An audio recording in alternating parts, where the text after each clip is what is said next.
Good morning, students. I am Vinit Uttam, your SST teacher, and today we will discuss about the chapter number 8 of history, education, and British rule. In this chapter, we will discuss about the beginning of the new education system, agenda for national education policy, impact of the modern education, and changes in the indigenous education system. ये chapter number 8 है history का, education and British rule. इसको आज हम लोग discuss करेंगे। ये समझने की कोशिश करेंगे कि हमारे देश का एजुकेशन सिस्टम कैसा था और ब्रिटिशर्स के आने के बाद उनमें क्या क्या बदलाव आए। सबसे पहले हमको ये जानना पड़ेगा कि पहले हमारा एजुकेशन सिस्टम कैसा था, क्योंकि अगर हमें दोनों के बीच का डिफरेंस नहीं पता होगा तो हम ये कभी नहीं जान पाएंगे कि पहले और बाद में क्या बदलाव आए। तो स्टार्ट करते हैं। देखिए, ब्रिटिशर्स के आने के पहले जो भारत का एजुकेशन सिस्टम था वो पाठशाला, मदरसा, गुरुकुल, इस तरीके का एजुकेशन सिस्टम था। मतलब बच्चों को पढ़ने के लिए पाठशालाएं होती थी, मदरसे होते थे और गुरुकुल होते थे। फिर धीरे धीरे जो they were taught the subject like the classical language, the astronomy, literature and medicine, etc. When the British came to India, the Christian missionary opened the school in the cities and cities. The medium of education was English. मतलब कि जब भारत में British लोग आए तो इन्होंने जो Christian missionaries है उसके हिसाब से स्कूल्स ओपन करने शुरू किए। रियासतों में, शहरों में इन्होंने स्कूल खोले और वहां पर शिक्षा का जो माध्यम रखा वो अंग्रेजी रखा। मतलब कि इंग्लिश मीडियम से स्कूल्स को इन्होंने रन करना स्टार्ट कर दिया। अब इनका जो ब्रिटिशर्स थे, इनका जो मेन मोटिव था इन स्कूल्स को लर्न करने का, वो इसलिए था कि उनको अंग्रेजों को अपने काम करने के लिए क्लरिकल स्टाफ की जरूरत थी और वो ये चाहते थे कि जो भारतीय हैं वो अंग्रेजी शिक्षा में आगे बढ़े, जिससे क्लरिकल टाइप के जो काम है वो उनसे लिया जा सके। ये उनका मोटिव था। अब बात करते हैं कि beginning of the new education system, मतलब किस तरीके से एजुकेशन सिस्टम स्टार्ट हुआ।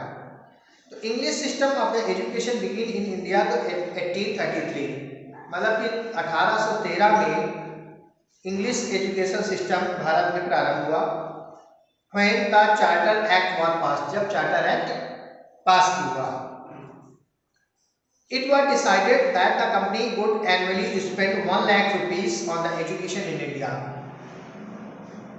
और ईस्ट इंडिया कंपनी ने डिसाइड किया कि वह भारत की शिक्षा व्यवस्था पर 1 लाख रुपए सालाना खर्च करेगी। Annually 1 lakh rupees. अभी ये बहुत छोटा अमाउंट आपको लग रहा होगा कि 1 लाख रुपए में क्या होता है, लेकिन ये आज की बात नहीं है स्टूडेंट्स।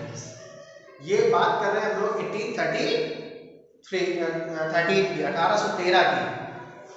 उस समय 1 लाख रुपए बहुत बड़ी रकम मानी जाती थी। In 1835, it was the decline that the English would be the medium of instruction and the Indian would be the impart the Western education. As a result, English education spread throughout India. मतलब धीरे धीरे जो English education है वो पूरे भारत में फैलना प्रारंभ हो गया। ठीक, अब वुड डिस्पैच के बारे में हम लोग पढ़ते हैं। तो Wood dispatch was introduced by the Charles Wood in 1854। मतलब 1854 में जो चार्ल्स वुड थे उन्होंने इस डिस्पैच को क्या किया था, इंट्रोड्यूस किया था। और इसका जो एम था कि भारत में जो मॉडर्न एजुकेशन है उसको पूरी तरीके से फैलाना, पूरे देश में उसको स्प्रेड आउट करना, ये इसका उद्देश्य था। आप समझ रहे हैं, भारत में इंग्लिश एजुकेशन को, मॉडर्न एजुकेशन को पूरे देश में फैलाना, उसका व्यापक तरीके से उसको प्रचारित करना, ये उसका एम था। इसमें कुछ और बातें थी जो हम लोग आगे देखते हैं। To set up the education department to all over India. मतलब भारत में सभी जगह को मिलाकर एक एजुकेशन डिपार्टमेंट बनाया गया। To raise the standard of the teaching, teachers should be the given the training on the new teaching patterns. जो टीचर्स थे उनको ट्रेनिंग दिया गया और नई टेक्निक्स, नए पैटर्न्स पे उनको अपग्रेड किया गया। The government school should be open in the town cities and the number of schools should be increased. जो स्कूल्स थे वो गांव में खोले गए, शहरों में खोले गए, छोटे कस्बों में खोले गए और स्कूलों की संख्या को बहुत तेजी से बढ़ाया गया। To impart education for the girls, school should be open for them. जो गर्ल्स एजुकेशन है उसको बढ़ावा दिया गया और कोशिश ये की गई कि ज़्यादा से ज़्यादा लड़कियां स्कूल जा सकें। फिर बात करते हैं हम लोग हंटर कमीशन के बारे में। तो Hunter commission was the presided over the 1882 by the W.W. Hunter. ये 1882 में W.W. हंटर के द्वारा ये हंटर कमीशन की अध्यक्षता में हंटर कमीशन बनाया गया था। इसी हंटर कमीशन के अंडर में पंजाब यूनिवर्सिटी और इलाहाबाद यूनिवर्सिटी 1882 एंड 1887 में ओपन की गई थी। ठीक है, फिर हम बात करते हैं इंडियन यूनिवर्सिटीज एक्ट ऑफ 1904। मतलब 1904 का भारतीय यूनिवर्सिटी जो विश्वविद्यालय एक्ट है उसके बारे में। तो during this period Lord Curzon universities were under the control of the government. Lord Curzon के समय में ये कहा गया कि जो यूनिवर्सिटीज होंगी वो सरकार के अंडर में काम करेंगी। ठीक है, फिर कलकत्ता यूनिवर्सिटी कमीशन के बारे में देखते हैं। इन 1917 को the government appointed another commission under the leadership of MC सैल्डर।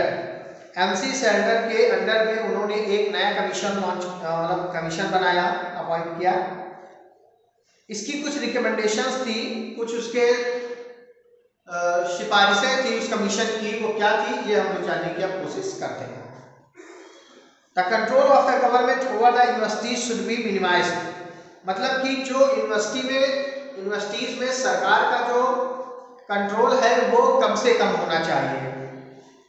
The middle and the intermediate school should not be the under the control of the universities. Means जो हाई स्कूल और inter के school हैं, intermediate के, वो universities के under में नहीं होने चाहिए। The universities should include the education as a subject at BA level. और यूनिवर्सिटी में जो एजुकेशन जो है वो सब्जेक्ट के तौर पर BA में, बैचलर ऑफ आर्ट्स में इंक्लूड किया जाए। तो ये कुछ सिफारिशें थी जो MC सैल्डर कमीशन ने सरकार को, उस समय जो कंपनी थी, उसको दिया था। अब बात करते हैं agenda for a national policy. होता क्या है कि बहुत सारे लोग भारत में, देखिए बहुमती लोग होते हैं, मतलब कि there are the various opinion in our country, है ना, इन एनी सब्जेक्ट। तो इसमें भी बहुत सारे opinion, there are different opinions by the Indians about the education system implemented by the Britishers, ठीक है। अब होता यह है कि भारत में कुछ लोग ऐसे भी थे जो ये अंग्रेजी शिक्षा का बढ़ावा दिया जा रहा था, जो मिशनरीज इंग्लिश एजुकेशन में फोकस कर रही थी इंडियंस के लिए, उसके खिलाफ थे। लेकिन कुछ लोग ऐसे भी थे जो इसको सही मानते थे, उनका मानना यह था कि हाँ, भारत के लोगों को भी मॉडर्न एजुकेशन लेनी चाहिए, साइंस और टेक्नोलॉजी के साथ आगे बढ़ना चाहिए।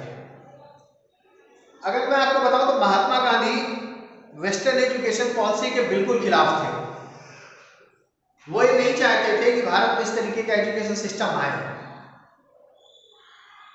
लेकिन रविन्द्रनाथ टैगोर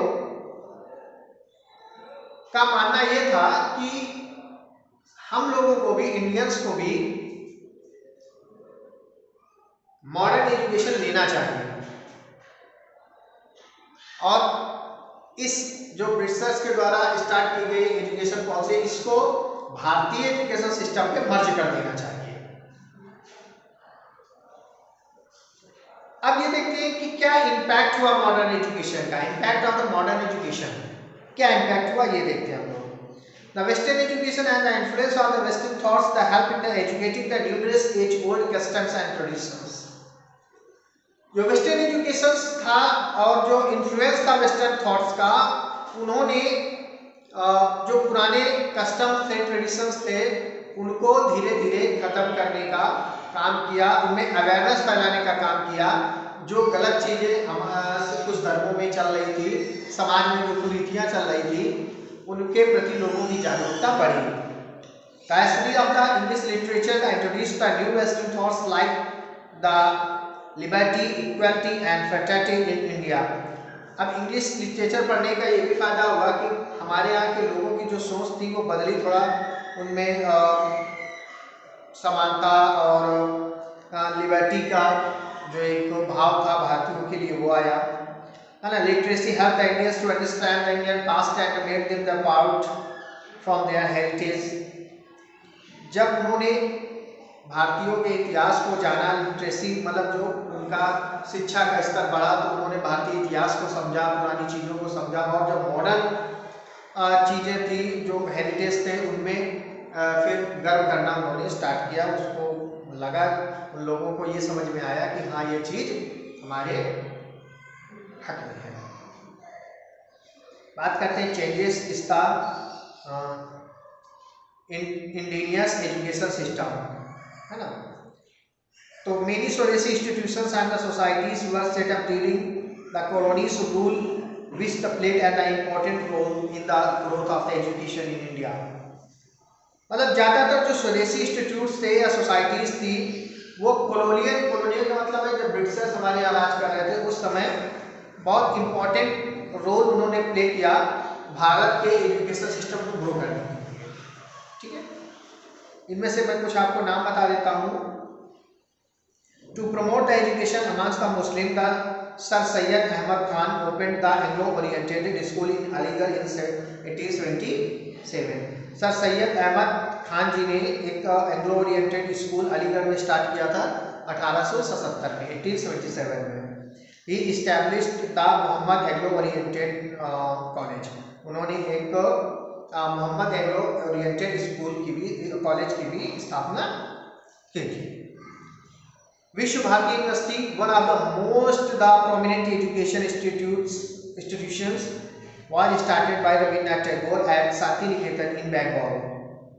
जो विश्व भारती यूनिवर्सिटी है, वो एक मतलब अच्छा एक प्रोमिनेंट एजुकेशन इंस्टीट्यूट माना जाता था, जिसको रविन्द्रनाथ टैगोर ने शांति निकेतन में, जो बंगाल में पड़ता है, उसमें स्टार्ट किया था उन्होंने।